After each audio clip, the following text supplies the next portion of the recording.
टंगी सास। पंजाबी में कहावत है, सास चंगी होवे या ते दीवार ते टंगी होवे। संगीता की शादी भी एक ऐसे ही घर में होती है जहां उसकी सास दीवार पर टंगी होती है।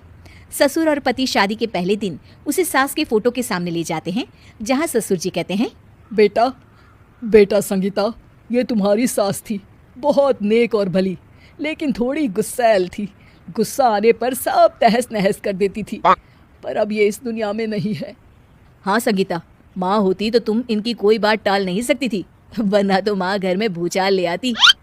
संगीता मन में खुश होती है कि अच्छा है कि ऐसी औरत अब इस घर में नहीं है, लेकिन दिखावे के लिए वो जैसे ही सास की फोटो के सामने हाथ जोड़कर खड़ी होती है, ये क्या? सास उसे देखकर मुस्कुराने लगी। संगीता आंखों को मलकर एक बार फिर से देखती है, लेकिन फिर सास के चेहरे का भाव, भंगिमा यानी एक्सप्रेशन बिल्कुल बदले होते हैं। वो अपने पति और ससुर को कहती है, माँ की तस्वीर तो स्माइल कर रही है। ना ना बेटी, ये कैसे संभव है? जरूर तुम्हें कोई गलती हुई होगी, ऐसा कैसे हो सकता है? लगता है तुम शादी की सारी फॉर्मेलिटी करते करते थक गई हो, तुम्हें आराम की जरूरत है संगीता। खैर, सारे संगीता की बात को इग्नोर कर कमरे में चले जाते हैं। वैसे सास की फोटो पर एक्सप्रेशन एक के बाद एक बदलते ही रहते हैं। सुबह होती है, पति और ससुर को काम पर भेजकर संगीता कमरे की सफाई करने में लग जाती है कि तभी उसे आवाज आती है, टेबल ठीक से साफ करो। ऐसे भी कोई टेबल साफ करता है? इससे अच्छा तो ये गंदा ही था। किसी औरत की आवाज सुन संगीता दंग रह जाती है और सोचने लगती है कि आवाज कहाँ से आई। आवाज को नजरअंदाज कर वो फिर से अपना काम करना शुरू करती है, लेकिन इस बार तो आवाज बिल्कुल उसके कान के पास से आती है। मेरा घर है ये, जब तक मैं थी चमका कर रखती थी, हर एक चीज शीशे की तरह थी। तुम्हें तो ना सफाई आती है ना कुछ पता है। क्यों तुम्हें मेरे घर की जिम्मेदारी दे दी गई है? पता नहीं तुम में मेरे बेटे को क्या दिखाई दिया। मैं होती तो एक से बढ़कर एक लड़कियों की लाइन लगा देती। अब संगीता को समझने में देर नहीं लगी कि ये आवाज किसी और की नहीं बल्कि उसकी सास की है, जो दीवार पर टंगी है।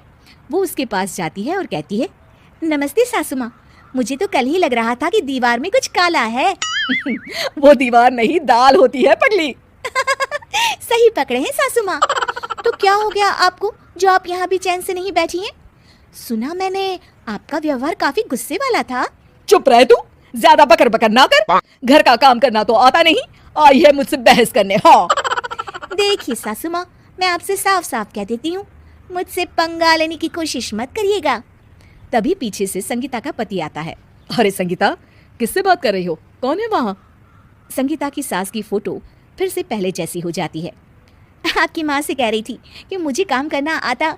अरे संगीता, माना सास के ताने हर बहू को अच्छे लगते हैं, लेकिन यहाँ तो माँ है ही नहीं, तुम तो फोटो से ही। तुम भी लाजवाब हो संगीता।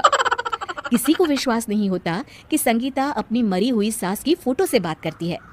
वहीं आए दिन संगीता की सास संगीता को किसी न किसी बात पर आते जाते ताने देती। संगीता को भी अब सास के तानों और उनसे बात करने की आदत हो गई। वो कभी खानदान की कहानी तो कभी तीज त्योहार कैसे मनाएं या किसी व्यंजन की रेसिपी सास से ही पूछती। सारा दिन घर में अकेली संगीता की सास अब उसके लिए तानों के साथ पक्की साथी की तरह भी रहने लगी थी, जो किसी और को नहीं बल्कि संगीता को ही सुनाई देती। तो देखा आपने, सास बहू का रिश्ता हर रिश्ते से ऊपर होता है, फिर चाहे वो